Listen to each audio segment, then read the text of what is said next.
banco, me levanté un segundo trabajo y entonces yo pagué el emprendimiento con el segundo trabajo, ¿vale? De hecho, voy a, con algo de suerte, prendemos las máquinas mañana porque tenemos dos bombas, ¿cierto? Que no tienen nada que ver con el queso. Son dos bombas de agua, ¿vale? Una alemana y una italiana. Adivinen cuál es la que no prende. La italiana. Evidentemente, si no, no habría chiste. Pero voy a arrancar con un emprendimiento sin deuda que es un lujo, ¿vale? Entonces, quebrarme ya no me puedo quebrar. Me puede ir mal el negocio, sí. Pero quebrarme no, porque no le debo plata a nadie. Pude haber enterrado una plata, ¿cierto? Pero bueno, esperemos que no, porque si no, lo siguiente es el divorcio, que hago con el Diego, mano. Ese va bien desocupado. Es que ya está empezando a molestar mucho, el tipo está muy aburrido. Pero bueno, total que las restricciones a la financiación en países como Colombia son súper importantes. Y entonces ninguna teoría financiera que no los tenga en cuenta me sirve, ¿verdad? Porque pues, la realidad nacional es la restricción a la financiación. Ahora bien, lo que es importante es pensar que, a pesar de que la estructura financiera de una empresa no es necesariamente directamente observable, sí es importante tener como una idea con datos de cuánto es la deuda que debería tener para maximizar mi valor y también cuánto espacio tengo para deuda en cada momento, ¿cierto? Porque el problema de la deuda es que a medida que yo me voy comprometiendo a deuda, voy comprometiendo más flujos de caja futuros para pagar esa deuda. Y entonces voy haciendo que mi capacidad de deuda futura vaya siendo más bajita, ¿cierto? Y si me llega, por ejemplo, una pandemia y yo estoy en capacidad de deuda cero, es muchísimo más difícil pasar esa pandemia que si tengo capacidad de deuda, porque voy a llegar a los costos de estrés financiero mucho más rápido que si tuviera algún tipo de capacidad de reacción, ¿cierto? Entonces, por eso es importante tener varias formas de determinar la cantidad de deuda que una empresa debería tener para maximizar su valor. Ustedes con Sergio la semana pasada hicieron la aproximación por ingresos operacionales. Quiero aprovechar para agradecerle públicamente a Sergio, no solamente que haya editado la clase, sino que el pobre tipo le avisé muy rápido, o sea, con muy poquito tiempo y se tuvo que preparar el ejercicio de Ecopetrol muy rápido y no es tan fácil, ¿eh? Entonces, mil gracias por eso. Y hoy vamos a hacer la aproximación por costo de capital o por WACC con algo de suerte. Entonces, ¿cuáles son los principios básicos de la aproximación por WACC? Lo bueno es que podemos dictarlos rápido porque los principios básicos son los que vieron en decisiones de inversión, ¿cierto? Los principios básicos son un valor presente. El valor de la empresa hoy es la sumatoria del flujo de caja que empieza en T más 1, porque estoy haciendo la valoración hoy, ¿cierto? De esos flujos de caja hasta el momento infinito en principio, traídos a valor presente con la tasa de interés de oportunidad de la empresa, que como ustedes ya saben, esa tasa de interés de oportunidad, cuando uno se refiere a una empresa, es el WACC, ¿cierto? Eso se los enseñó Julio y Alejandro, se los tuvieron que haber enseñado súper bien. Entonces, ¿qué estoy viendo yo ahí? Que el valor de una empresa es una función directa del flujo de caja y de su costo en capital, ¿cierto? Ahí hay una simplificación que uno muchas veces, especialmente cuando dicta decisiones de inversión, se hace el pendejo, no dice nada, y es que ahí yo estoy suponiendo que el flujo de caja no depende del costo del capital, ¿cierto? Y entonces el valor de la empresa simplemente va a ir aumentando a medida que yo pueda disminuir el costo de capital, y por eso en decisiones de inversión no hace cierto énfasis en decir, usted lo que necesita es optimizar su acceso a financiación, ¿cierto? Para que esa tasa de interés de oportunidad sea la más bajita posible, y entonces en un universo en donde hay un montón de proyectos, los proyectos solo se vuelven buenos o malos cuando una empresa en particular los mira, ¿cierto? Los proyectos están ahí en la economía, y para algunas empresas un proyecto puede ser bueno y para otras empresas puede ser malo, dependiendo de qué, del WACC que tengan. A medida que el WACC sea más grande, penalizo más los flujos de caja, y entonces es más difícil encontrar en la economía proyectos que tengan valor presente neto positivo, ¿sí? Pero la vida sería muy fácil si eso fuera así. En realidad, lo que pasa es que esas dos cosas dependen una de la otra. Entonces ahí hay un problema circular, que ese problema circular lo vamos a aprender a resolver en la tercera aproximación. En esta todavía no. Entonces, ¿qué pasa? El principio es, la idea es maximizar ese flujo, ese valor de la empresa, y para maximizar el valor de la empresa necesitaría minimizar el WACC. Pero en realidad lo que pasa es que los flujos de caja se mueven cambian con la ratio deuda-equity, por lo que la estructura óptima va a ser aquella que maximice el valor de la empresa. Entonces, en realidad, yo necesito desarrollar una tabla del valor de la empresa para diferentes niveles de deuda. ¿Por qué? A medida que yo tenga más deuda y me vaya comiendo mi capacidad de deuda, ¿qué va a ir pasando? Que las personas que me vayan prestando cada vez me van a pedir una tasa de interés más alta porque cada vez es para ellos más riesgoso que mi flujo de caja futuro no les llegue a ellos, ¿cierto? Porque además la deuda tiene prioridad de pago. Entonces yo primero voy a pagar las primeras deudas y de última voy a pagar las últimas deudas, ¿cierto? Entonces, eso va a ir cambiando el costo de la deuda, como el costo del equity también depende del costo de la deuda, entonces también va cambiando el costo del equity, va a ir subiendo y lo que va pasando es que el WACC va subiendo. Entonces necesito pensar cómo resolver ese problema. Entonces necesito estimar mi costo del equity y mi costo de deuda y hoy vamos a pensar en cómo se hace eso en la vida práctica. Entonces, el costo del equity, ¿cuál es el problema? El costo del equity lo que me mide es la rentabilidad que debo darles a mis accionistas de acuerdo al riesgo que están asumiendo, ¿cierto? Entonces, el riesgo de los accionistas va a ir aumentando a medida que aumenta el endeudamiento. ¿Por qué? Porque hemos dicho que primero una empresa, antes de poderle dar plata a los accionistas, tiene que pagar la deuda. Entonces, de nuevo, entre más deuda tengo, menos probable es que a mí me quede flujo de caja para repartir a los accionistas o para reinvertir en la empresa, ¿cierto? Utilidades retenidas, eso es plata de los accionistas. Entonces, la idea es poder tener una aproximación para calcular esa rentabilidad que yo les tengo que ofrecer a los accionistas, de forma que ese cálculo de rentabilidad sea sensible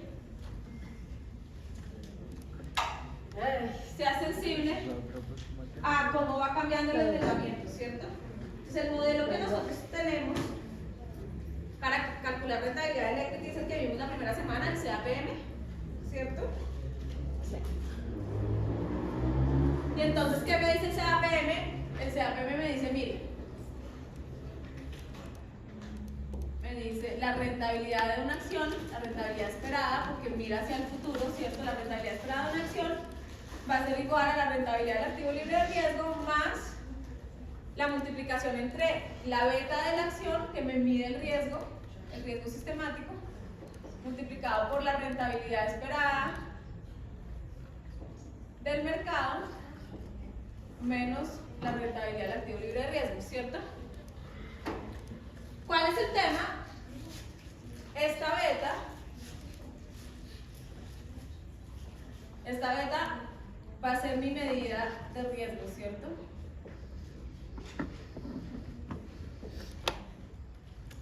Y hemos dicho que en general para acciones la beta es superior a 0, en general. Y a medida que sea mayor, significará que hay mayor riesgo, ¿cierto?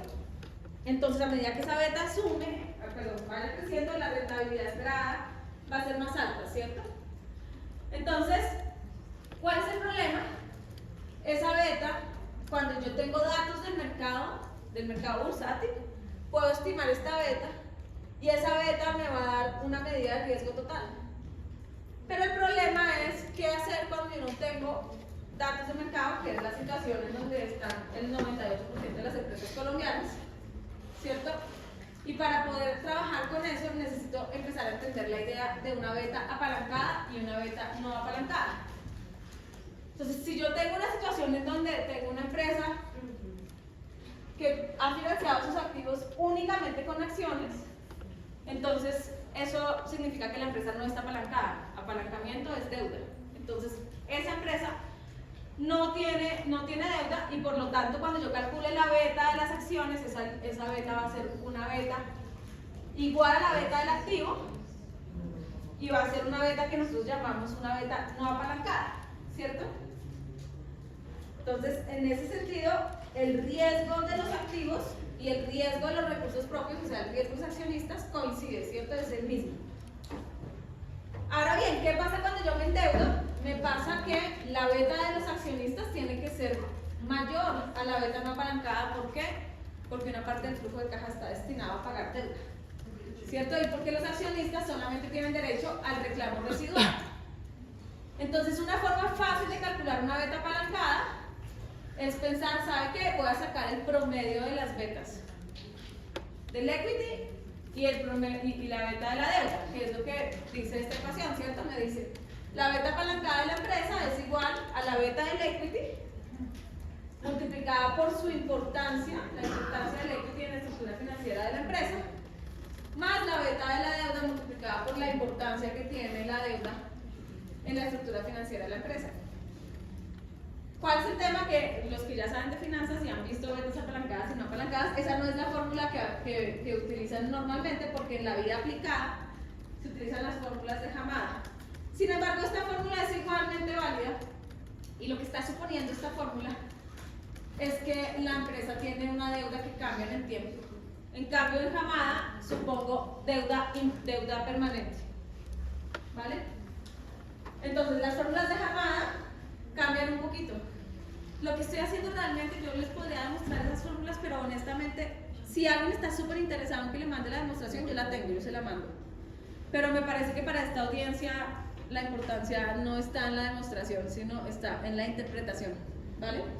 En todo caso, si alguien me manda un correo y las quiere, yo se las mando.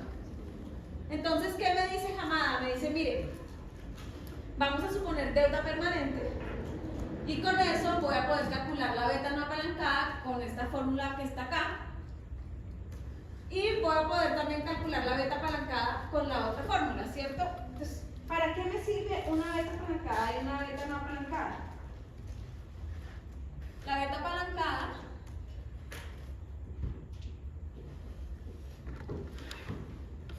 tiene dos componentes: el riesgo, digamos, operativo de la empresa, que es, digamos, el negocio central, ¿cierto? El riesgo del negocio, ¿cierto? O central. Pero una vez que yo tengo mis acciones en el mercado, también tengo el riesgo financiero.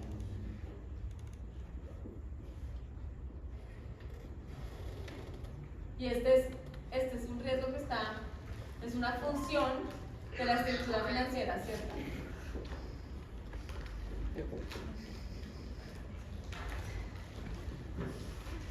Si yo tengo dos empresas que están en el mismo negocio, digan ustedes la Universidad de los Andes y la Universidad Javeriana, uno puede imaginarse fácilmente que el riesgo operativo de esas dos empresas es muy parecido. En cambio, en el riesgo financiero no sabemos. Yo tendería a pensar que los Andes tienen más deuda que la Javeriana, pero hace rato no miro, ¿cierto? Y tendería a pensar eso por un sesgo que tengo hacia la curia colombiana, pero no estoy segura, de pronto nosotros tenemos más deuda. Entonces, si yo conozco la beta apalancada de los Andes y quiero la beta de la Javeriana, entonces tendría que quitarle la parte financiera, que es donde es más fácil que sean distintas. Quitarle la parte de la beta de los Andes, la parte financiera, y meterle la parte financiera de la Javeriana. Esa es la lógica detrás de betas apalancadas y no apalancadas, ¿cierto? Cuando yo desapalanco la beta, termino con la beta del riesgo core, ¿sí? Del riesgo del negocio, que es un riesgo que es muy difícil de cambiar, de diversificar, ¿cierto? Pues porque, ¿cuál es el riesgo de las universidades? Pues que cada vez hay menos gente joven, entonces cada vez menos estudiantes, que cada vez más personas en edad de estudiar se van a estudiar a otros países, ese tipo de cosas no vamos a poder cambiarlo fácilmente ni en la Javeriana ni acá. Donde uno tiene mayor control es en cómo maneja su plática, una vez que uno ya ha definido su negocio. Entonces, la beta no apalancada lo que hace es eliminar el efecto del riesgo financiero, y la beta apalancada es volverlo a meter. Si yo quiero aplicar esto y tengo la beta de los Andes, la BL de los Andes, para llegar a la beta no apalancada, cuando hablo de deuda equity, esa división de deuda equity de la fórmula, ahí metería los datos de los Andes. Al dividir por esa estructura financiera estoy quitándole el efecto de la estructura financiera, ¿cierto? Quedo con la beta del negocio. Ahora cojo los datos de estructura financiera de la Javeriana y meto en la beta apalancada, en ese deuda sobre equity, meto los datos de la Javeriana. Y entonces, a partir de la beta apalancada de los Andes, puedo llegar a la beta apalancada de la Javeriana. ¿Vale? En eso consiste la idea de apalancar y desapalancar betas. Ahora bien, el costo de la deuda. El costo de la deuda sí es más difícil, ¿cierto? Porque la rentabilidad de los bonos depende un montón de la calificación de los bonos.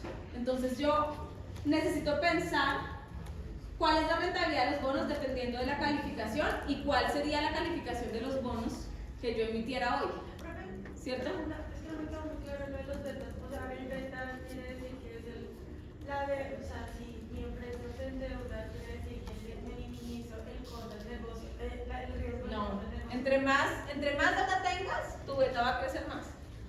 Porque tu beta es el riesgo de los accionistas. Es el proxy del riesgo de los accionistas.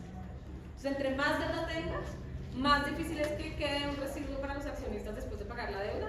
Entonces, la rentabilidad que les tienen que ofrecer a los accionistas va a ser más alta porque el riesgo que enfrentan es más alto. ¿Cierto? Ahora bien, ¿qué es lo que pasa? Que la beta, a ver si explicaba así me explico mejor. La beta se estima con el CAPM, ¿cierto?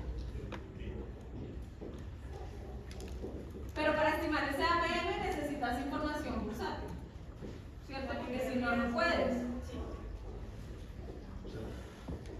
Si tú no tienes una empresa, si tú tienes una empresa que no está listada, no puedes estimar la beta con el CAPM, porque no tienes información de rentabilidades en el mercado, ¿cierto? Entonces, ¿cuál es la única aproximación? Es buscar una empresa comparable. Y podríamos discutir toda la vida lo que significa comparable, pero un resumen de comparable es que el riesgo operativo se parezcan mucho. Entonces usualmente tienen que ser empresas más o menos del mismo tamaño, en la misma línea de negocios, por lo tanto en la misma industria, ¿cierto? Y cuando tengas una, y además necesitas que esa comparable sí esté en la bolsa, ¿cierto? ¿Qué haces? Coges la información bursátil, ¿cierto? Digamos, esta tiene que ser comparable más información bursátil. Con esta información bursátil, corres el CAPM y estimas una beta, ¿cierto? Esa es la beta de la comparable. ¿De acuerdo? Porque De la que está en bolsa. de la que está en bolsa, ¿cierto?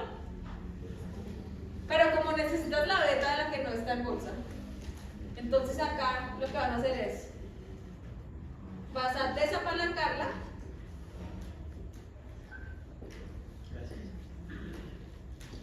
aplicando la fórmula, que eso sí, honestamente aprenderse esa fórmula de memoria no tiene ningún sentido, esa la encuentras en todas partes. Desapalancas la beta y entonces quedas con una beta, que es una beta realmente, si quieres, operacional.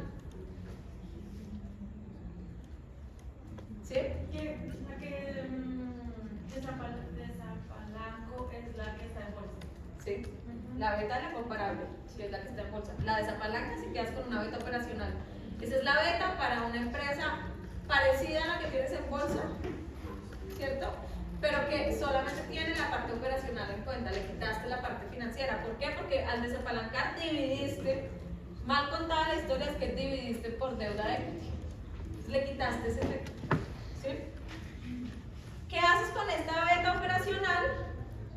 Le metes la deuda de equity de la empresa inicial, de la que necesitas, ¿cierto? Y al meterle esa deuda, lo que estás haciendo es apalancarla, apalancas esa beta, y entonces tienes una estimación de la beta apalancada, que es la que necesitas, de la empresa inicial, para la cual no puedes calcular directamente la beta que no sea PM. ¿Ahora sí? ¿Mejor explicado? Sí. Listo. Gracias. ¿Para qué necesitas esa beta? Necesitas esa beta para meterla acá, ¿cierto? y hacer una estimación de la rentabilidad que debería darte, de la rentabilidad de los accionistas. ¿Para qué necesito esta rentabilidad? Pues para aplicarla al WACC, ¿cierto? Acuérdense que el WACC es proporción de deuda por costo de la deuda por ventaja fiscal, más proporción de equity por costo del equity, ¿cierto? Entonces, si yo quiero calcular el valor presente de los flujos de caja de una empresa a partir del WACC, necesito esto y necesito esto. También la tasa de impuestos libre. ¿Por qué no tomo la beta de Damodaran? Porque en Colombia tienes una estructura tan distinta a Estados Unidos. A la gente le encanta coger la de Damodaran porque ya está ahí, ¿cierto? Pero de verdad nosotros creemos que una empresa de tamaño pequeño en cualquier industria en Colombia operativamente se parece a una empresa gringa. No, o sea, lo que te quiero decir es que cuando tú la usas, lo que estás diciendo es que sí,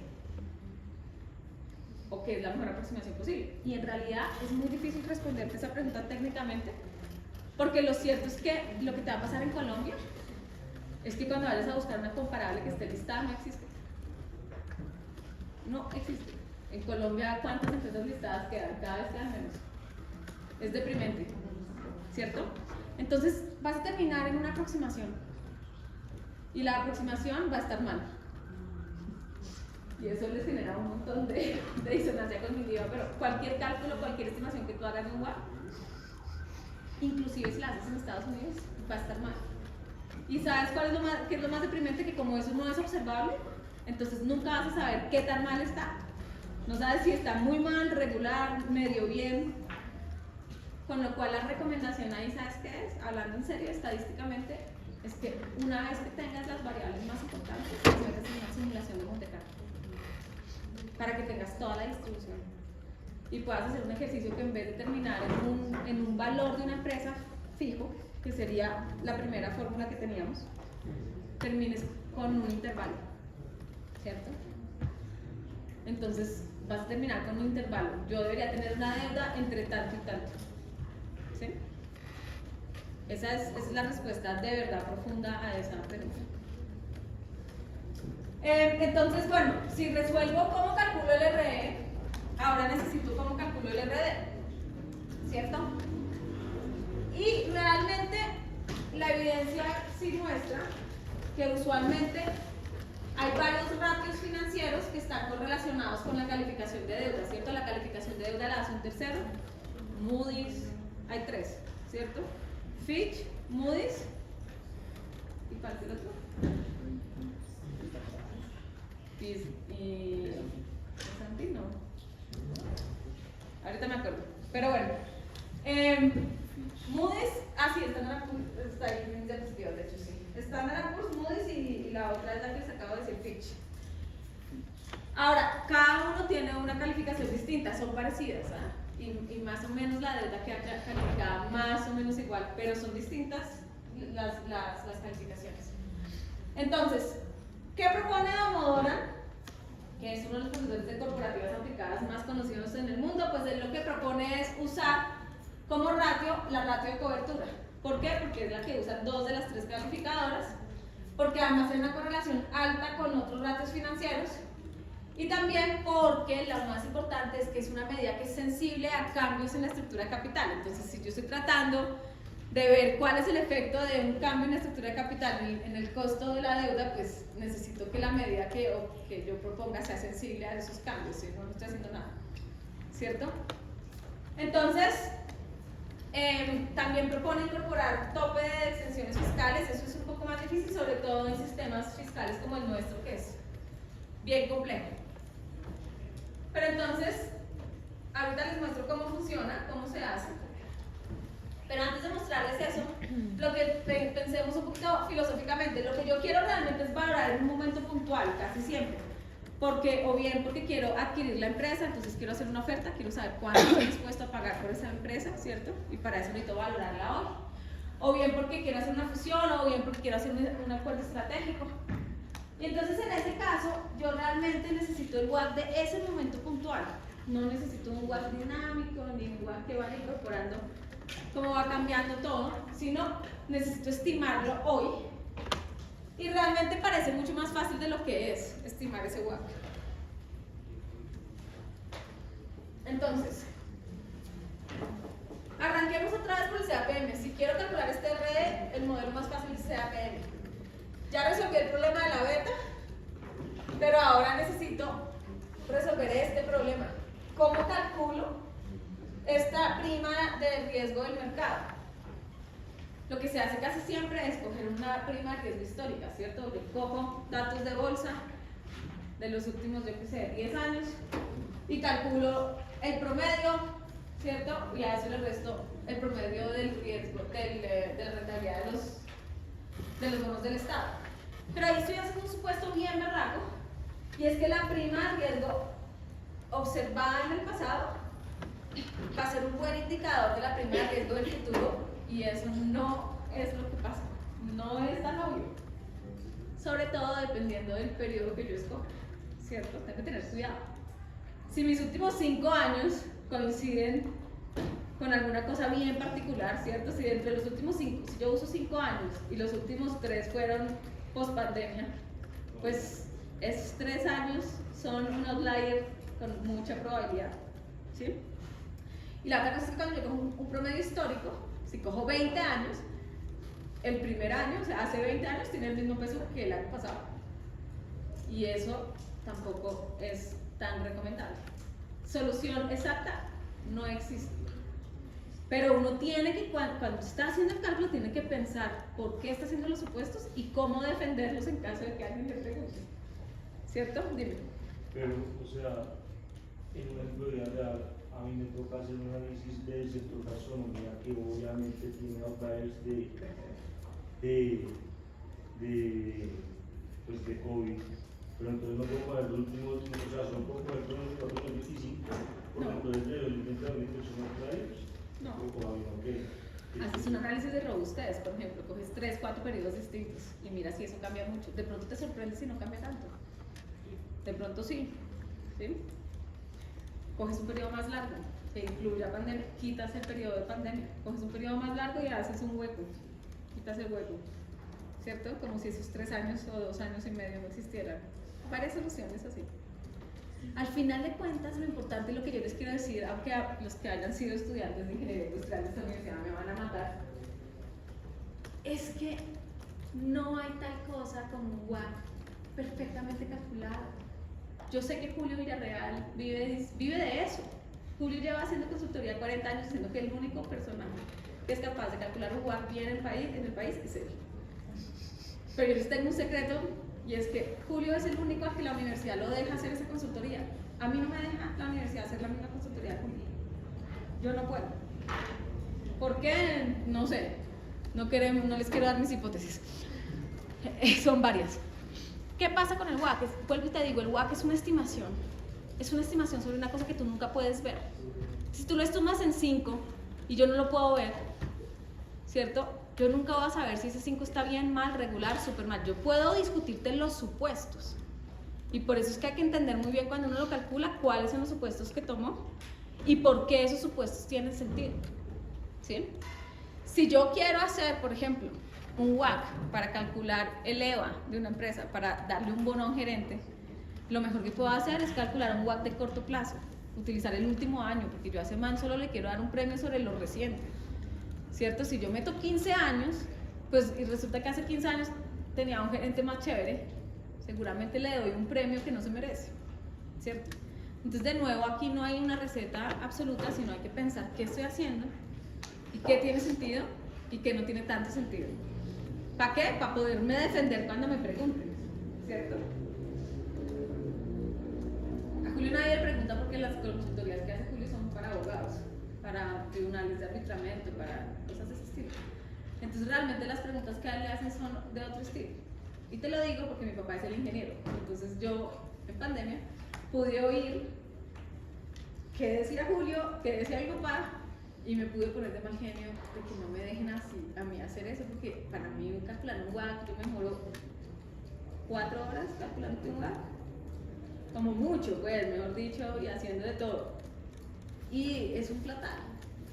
Esa consultoría te la pagan.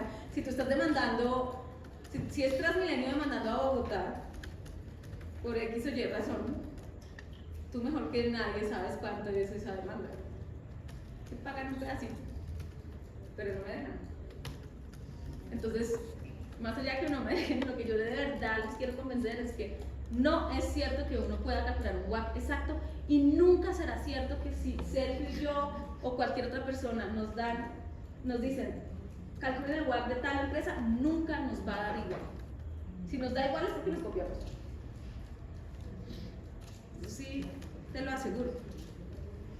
Entonces, ¿cuáles son las limitaciones de esto? Pues el nivel de riesgo del índice bursátil puede cambiar en el tiempo, cambia de hecho en el tiempo. El nivel de aversión al riesgo de los inversionistas puede cambiar en el tiempo. Y también la estimación depende del periodo del tiempo que se use para la estimación. Entonces, evidentemente, si tengo un hueco que es una pandemia, necesito pensar qué hago. ¿Le doy mayor peso, le doy menor peso, la quito? Hay 50 opciones, ¿cierto? Uno puede hacer un promedio móvil en vez de un promedio aritmético. Hay 50.000 opciones y yo por eso les digo que nunca será cierto que el WACC es de lo mismo. También puedo hacer otra aproximación común que no sirve tanto porque las bolsas son muy volátiles, pero también podría pensar, mire, la prima de riesgo del mercado implícita la puedo calcular pensando cómo el mercado valora un índice bursátil, ¿cierto? Entonces, si yo pienso que el precio de un índice hoy está amarrado a los dividendos que paga toda la bolsa, entonces yo puedo pensar que el valor presente de esos dividendos, pensando que los dividendos sean una perpetuidad con crecimiento. Bienvenidos a Decisiones de Inversión otra vez. ¿Se acuerdan de la fórmula de perpetuidad con crecimiento? El valor hoy es el flujo de caja mañana dividido por R menos I, ¿cierto? Hoy, perdón, I menos G. Se me pasa por andar cambiando notaciones. Entonces, yo puedo aplicar eso pensando la gente en bolsa que le interesan los dividendos. Entonces voy a calcular el precio de un índice con una estimación que sea la suma de los dividendos de todo el índice dividido por la tasa de interés, en este caso RE, que es la rentabilidad de los accionistas, menos G, en donde G es la tasa de crecimiento de los dividendos, que yo espero, ¿cierto? Un ejemplo típico de Amoran es este. Este es un ejercicio que a la gente le encanta, pero es tan inexacto que a mí me da hasta risa, pero bueno. Miren los datos que nos daba Amoran. En la tabla de arriba tenemos 7 años y tengo dos cosas, las rentabilidades del dividendo y también las recompras, ¿cierto? Que también hacen parte de las ganancias del índice. Si yo sumo esas dos cosas, llego a la rentabilidad que está dando el índice completo, ¿cierto? Y calculo un promedio. En este caso el promedio es 4.02. Ahora yo me paro hoy, suponiendo que es enero 1 del 2008, y miro cuál es el valor del índice. El Standard & Poor's de esa fecha valía $1.468, ¿cierto? Si yo estoy calculando la rentabilidad de los dividendos con ese 4.02, entonces voy a decir, listo, el dividendo que yo espero para hoy es el 4.05 del valor del índice, que me da 59.03. Y a partir de ahí voy a suponer dividendos que crecen a una tasa también del 4.02. ¿Vale? Ah, no, perdón, del 5.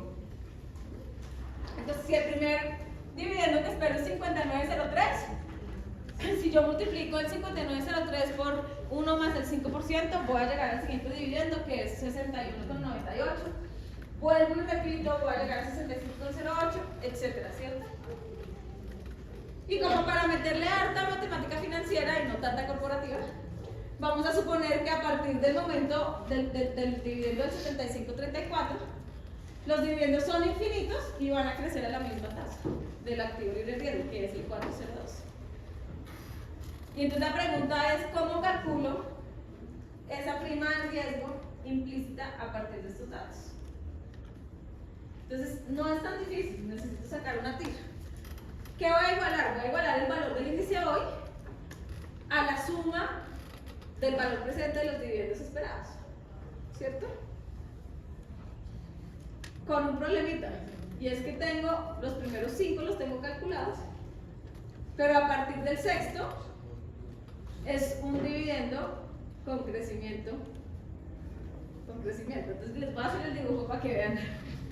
Por eso es que a mí me da risa Amora coge una cosa fácil y la vuelve difícil para decir que eso es ¿Qué está haciendo el tipo? En términos abstractos de matemática financiera. Está diciendo, yo tengo un flujo de caja que está anual, sí, lo que pasa es que el tipo se lo inventó. Se inventó cuál era la dinámica de los dividendos del final. Entonces el tipo llega y dice, yo tengo un dividendo 1, tengo un dividendo 2, tengo un dividendo 3, tengo un dividendo 4, tengo un dividendo 5, y a partir de acá los dividendos van a ser perpetuos con un gradiente del 5%. Digo, del 402, perdón. Del 402%. Entonces, ¿qué pasa? Claro, es en dos etapas. El dividendo 6, ¿cómo lo saco? Lo saco dividendo 5 multiplicado por el 1.04, que es el gradiente, ¿cierto? 1 más el gradiente. Pero esto le está dejando una temporalidad chingona.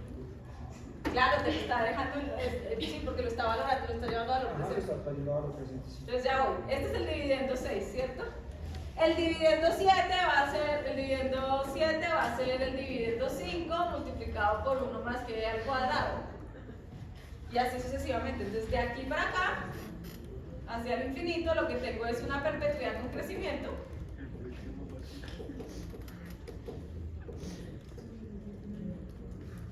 Con crecimiento, ¿cierto? ¿Cuál es el valor presente de una perpetuidad con crecimiento? El valor en T es igual al flujo de caja en T más 1 partido de I menos G, ¿sí o no? Eso fue lo que dijimos. Pero entonces, si este flujo de caja, el primero, es del momento 6, entonces el valor va a ser del momento 5, ¿cierto?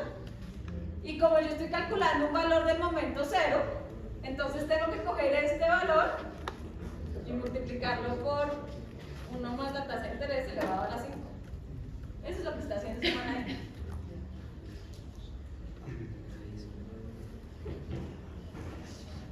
¿Sí eso queda mejor? Porque en los supuestos del ejercicio dice que a partir del periodo 6 los dividendos crecen, a partir del periodo 5 los dividendos crecen a una tasa igual a la activo libre de riesgo que es 4%. Eso es supuesto. Es un supuesto que dice. ¿Sí? No se van a dejar comer cuento de Amora, porfa, porque es que le encanta hacer esas huevonadas, pero lo que les está haciendo es combinar dos fórmulas de matemáticas financieras que ustedes ya se saben de memoria. Ahora bien, a mí lo que me interesa es esa tasa de rentabilidad. Y para resolver esa tasa, solo puedo con la TIR, ¿cierto? Entonces, si yo saco la TIR, me va a dar que esa R es 8,39% y esa sería la rentabilidad del mercado implícita con esos datos y esos supuestos, ¿cierto? Si yo tengo esa rentabilidad de las acciones del 8,39 y tengo un activo de libre de riesgo que me renta 4,02, entonces la prima de riesgo del mercado es la resta, me da 4,37. ¿Por qué esa aproximación es una porquería? Porque esa es una aproximación súper volátil. Si el tipo hubiera hecho el ejercicio para enero, en vez de para un año después, le hubiera dado 6,43%, que es una diferencia monstruosa. Entonces, les estoy dando las soluciones de la mejor a la peor. ¿Por qué llega uno a la peor? Porque no tiene información. Entonces, también les estoy dando la solución de la que más información necesita a la que menos información necesita. ¿Cierto? Eso es una estimación y es una aproximación. En realidad no es tan grave. Si yo al final tenga lo que tenga, meto es una simulación de Monte Carlo.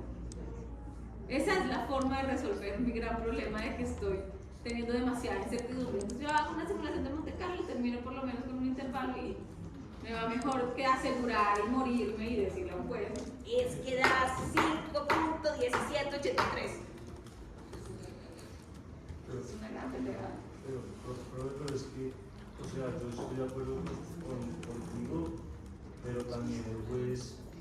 pues es mucho más fácil dictar y para hacer más fácil dictar los pasos y le dan el WAP exacto a que le digan, no, es que el WAP está entre acá y acá y No, yo no te digo que no. Yo no te lo estoy enseñando para que seas juez.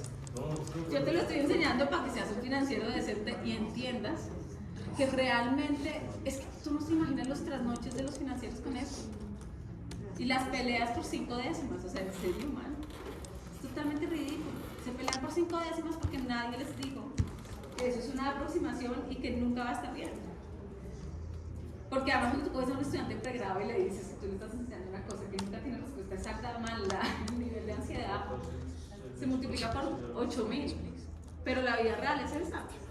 Y por eso corporativas es mucho más chévere que decisiones de inversión. Ay, no, es que decisiones de inversión es a ese centavero, ¿cierto? Que si no le da con 7 décimas, entonces está mal. No, pues yo también dicto decisiones de inversión y también soy así, pero pues, man. Entonces, las primas de riesgo implícitas son bastante inestables. Entonces, siempre que uno pueda resolverlo con el primer paso, mejor el primero al segundo, ¿va? Y por otro lado, está la prima de riesgo del mercado, que la puedo resolver con encuestas, ¿cierto? Entonces, hay algunos mercados en donde el mercado bursátil es bastante ilíquido y entonces la gente resuelve eso llamando a gerentes y diciendo y preguntándole, ¿usted cuánto cree que es la prima de riesgo del mercado? Si yo no tengo nada bursátil, pues le pregunto a los gerentes de empresas y les digo, venga, si usted tuviera que estimar la prima de riesgo del mercado, ¿en cuánto la estimaría? Entonces, de nuevo, hay varias encuestas, la de Campbell y Harvey Graham está ya demasiado vieja, pero Mary Lynch de vez en cuando la actualiza, y Pablo Fernández es un profesor español más desocupado que vive haciendo esas vainas. Yo no sé Pablo en qué ande, hace mucho tiempo no miro en qué está Pablo, pero dentro de esas encuestas está la de Pablo. Entonces, fíjense que cuando uno se queda en la teoría, se aprende facilísimo, ¿no? Es una regresión lineal. Pero en la práctica se le empieza a complicar a uno porque la información que uno tiene no es suficiente. ¿Cierto? Ahora bien, ¿qué pasa con los pesos? Los pesos deberían ser facilísimos, ¿sí, no? Pero tampoco es tan fácil, porque uno necesita decidir una de esas 4 aproximaciones. Usualmente a uno ahí sí le pregunta al gerente, oiga, ¿cómo es su política de estructura de capital? Entonces el gerente le puede decir a uno, no, ¿sabe qué? Yo tengo una meta. Yo creo que mi estructura óptima es 20% deuda, 80% de equity. Entonces cada vez que yo veo que me desvío, hago movimientos para volver a ese 20-80. Si el gerente tiene una meta, uno debería incluir la meta porque de nuevo cuando yo haga la estimación debería tener la información más cercana a la realidad. Y si el gerente es el que tiene el control sobre la estructura de capital y me dice que tiene una meta, pues debería usarla. La otra opción es decir, ¿sabe qué? Yo voy a suponer que la estructura de capital que yo veo en el mercado hoy es la que es la meta, ¿cierto? Voy a suponer que la empresa está en la meta. ¿Por qué supongo eso? Porque yo no tengo ni idea quién es el gerente o no puedo hablar con el gerente, ¿cierto? Entonces digo, bueno, pues vamos a suponer que la empresa está en meta. Estos son empresas listadas, que puedo ver los valores de mercado, ¿cierto? Pero si la empresa no está listada, no puedo la segunda no puedo, ¿verdad? La primera sí, porque yo le puedo preguntar al gerente cuál es su meta. La tercera es usar promedios de empresas comparables como meta, ¿cierto? Es súper común. Yo consigo 3, 4 empresas comparables, miro la meta y hago el promedio y digo listo. En promedio en esa industria la meta es tal. Y en los peores casos, lo que no puedo hacer bajo ninguna circunstancia técnicamente, pero que toca a veces porque no hay cómo más salir del rollo, es usar los datos contables. Eso es una tragedia. ¿Por qué? Porque las finanzas corporativas por definición miran hacia el futuro y la contabilidad mira para atrás. Entonces es una aproximación que es la última que utilizo. Si no tengo nada más que hacer en la vida. Ahí esto me parece más chévere, por ejemplo, en otras empresas gringas, ¿sabes? Si acaso los ajustas, les pones una prima, haces algún supuesto, pero la contabilidad sí que es inexacta, a pesar de que en Colombia nos estamos moviendo a una velocidad menor a la que uno quisiera, a contabilidad a precio, a valor de mercado, ¿no? De hecho, ese movimiento pues sí le sirve a uno para incorporar ligas. Ahora bien, entonces, ¿cómo utilizo todo esto para el costo de capital propio? Pues CAPM es la forma más fácil. Ya vimos cómo puedo tratar de conseguir información de esto si no tengo información bursátil, también de esto si no tengo información bursátil. Pero también podría hacer aproximaciones un poco más burdas que a veces también toca. ¿Cierto? Podría pensar, bueno,